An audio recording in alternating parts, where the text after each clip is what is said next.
Have you ever imagined a president who could make both the Federal Reserve, Fed, and China tremble in fear?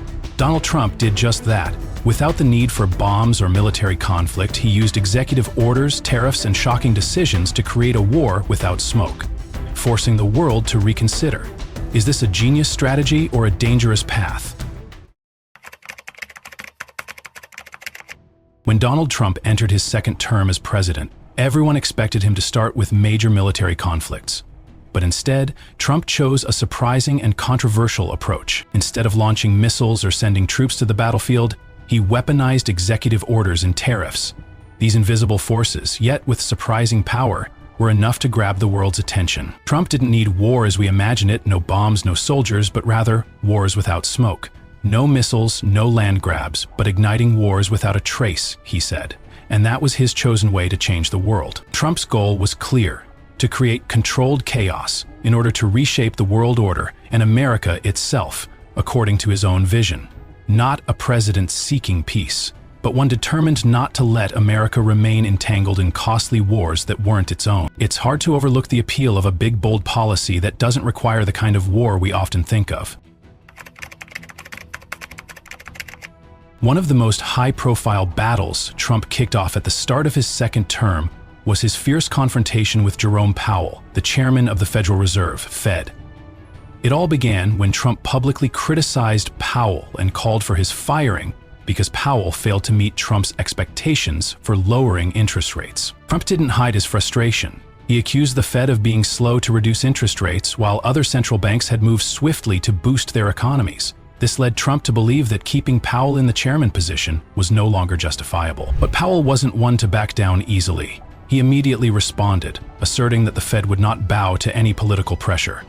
"We will continue to work independently, seriously, and do what needs to be done," he declared.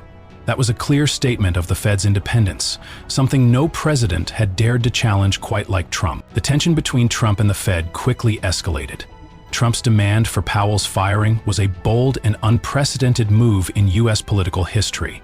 Since the Fed is an independent agency, previous presidents had avoided interfering with its actions. But Trump did the opposite, forcing the financial world, especially Wall Street, to take notice and worry. Was this the beginning of a power struggle between politics and finance, where Trump aimed to prove that no one, not even the Fed, could escape his control? One of the most headline-grabbing battles that Trump initiated, drawing the attention of the entire world, was the US-China trade war. Instead of engaging in military conflicts, Trump decided to launch a massive tariff war with China, imposing tariffs of up to 245% on Chinese goods.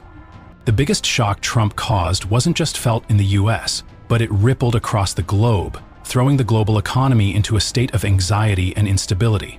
This was truly one of the biggest shocks in the history of globalization, disrupting supply chains and leaving investors on edge. As for China, the primary adversary in this tariff war, Trump didn't catch them by surprise. China had already prepared for this moment by stockpiling gold, adjusting the exchange rate of its currency, and expanding its domestic market to reduce reliance on exports.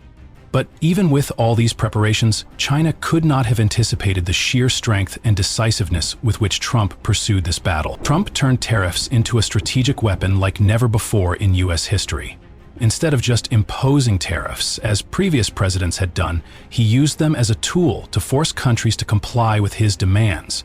Despite opposition from many nations, Trump refused to change his strategy. He continued to apply strong pressure on trade partners, forcing them to change policies in favor of the US. But this battle didn't stop with China.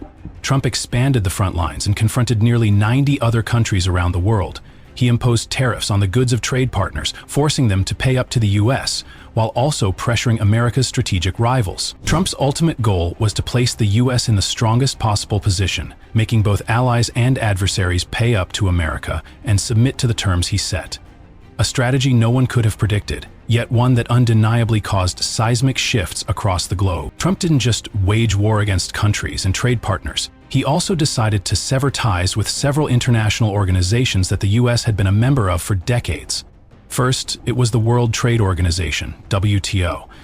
Trump decided to pull the US out of the WTO, breaking a significant part of the global trade system. This move weakened the organization's role in coordinating international trade agreements, causing uncertainty among nations and businesses about the future of global trade pacts. Next, Trump took aim at the Paris Agreement on climate change, a global pact where countries committed to reducing greenhouse gas emissions. Trump withdrew the U.S. from this agreement, arguing that participating would harm the U.S. economy and critical industries.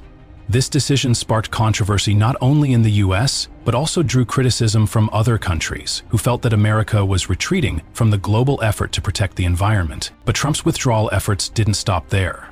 He also pulled the U.S. out of the World Health Organization, WHO, accusing it of mishandling the COVID-19 pandemic, particularly with decisions related to China. Trump claimed that WHO was biased toward China, lacked independence, and was not transparent in its pandemic response, leading to his decision to withdraw. One of Trump's most controversial policies, however, revolved around immigration. He was determined to expel immigrants, even those with legal documentation. His strict border control policies were so harsh that they made even those who had lived and worked legally in the U.S. feel threatened. Expelling immigrants became one of the most heated issues in U.S. politics, sparking deep divisions within the government and igniting a fierce national debate about human rights, freedom, and national responsibility.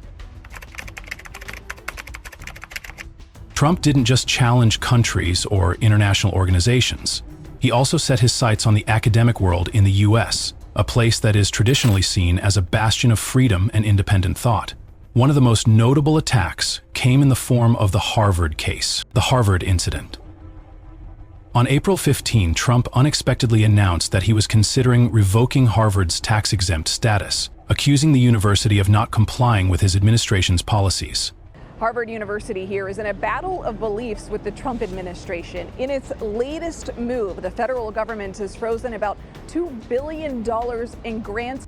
In reality, Harvard and many other prestigious universities had openly criticized Trump's policies, which led him to demand that Harvard issue an official apology for its actions. If the university refused to comply, Trump threatened to freeze a $2.3 billion 0 cents funding allocation for Harvard, a significant amount that could have caused severe damage to the esteemed institution. Reactions from universities.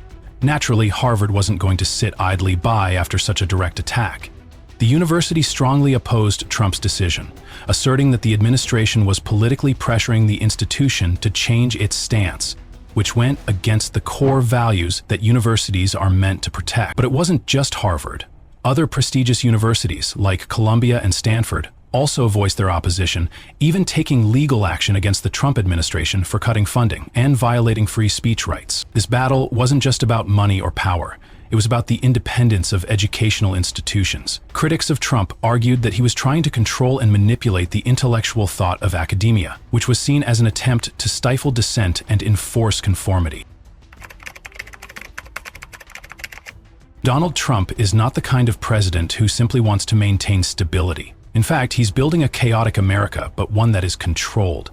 And this isn't random or a result of lack of planning. His goal is to create a disruptive wave in American politics, economics, and society to push for deep reforms. For Trump, nothing is untouchable. He wants to change everything, from the education system and financial policies to politics and trade. Each attack on institutions, organizations, or systems, like pulling out of the WTO, the Paris Agreement, or challenging the Fed, is part of a grand plan to restructure American society and the economy in the way he believes is best. Trump doesn't want America to continue being governed by the old norms, the practices of past presidents.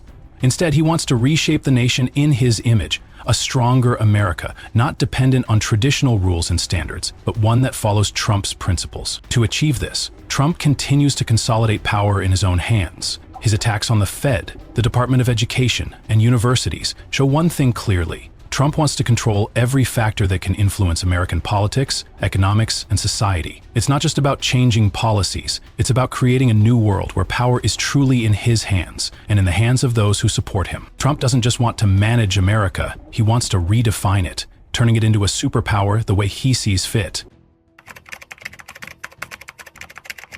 Donald Trump has always been a controversial figure, and every action he takes can be viewed from two opposing perspectives.